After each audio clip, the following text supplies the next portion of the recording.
Hasharotlarning ogiz boshligi yuqori lab va boshqa ogiz organlari bilan o'ralgan. Suyuq oziq bilan oziqlanadigan turlarda esa ogiz boshligi ingichka nayni hosil qiladi. Ogiz boshligining keyingi tomonida pastki lablar asosiga 1-3 juft solak bezlarining yo'li ochiladi. Solakdagi fermentlar oziq tarkibidagi tez hazm bo'ladigan kraxmal va shakarga ta'sir ko'rsatadi. Qon so'ruvchi hasharotlar solagi tarkibida qonni ivishiga qarshilik qiladigan moddalar antikoagulyantlar bo'ladi.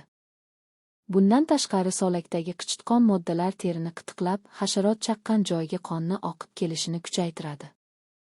Arilarning solak bezlari sekreti nektar bilan aralashib asal hosil qiladi.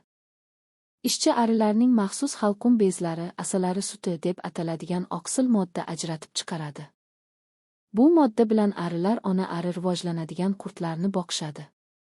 Kapalaklarning qurtlarida solak bezlarining bir jufti o'z funksiyasini o'zgartirib, ipak bezlariga aylanadi. Bu bezlar ishlab chiqargan suyuqlik havoda qotib ipga aylanadi. Qurtlar bu ipdan pilla o'raydi. Ogiz boshligi va halqum kuchli muskullar orqali bosh qutisi devoriga yopishib turadi. Bu muskullarning qisqarishi tufayli oziq halqumga sorib olinadi. Hasharotlarning ichagi oldingi, o'rta va keyingi bo'limlardan iborat. Oldingi ichak qisqa halqumdan boshlanadi. Halqum ingichka va uzun qizilongach bilan tutashgan. Qizilongachning keyingi qismi kengayib jigildonga aylanadi.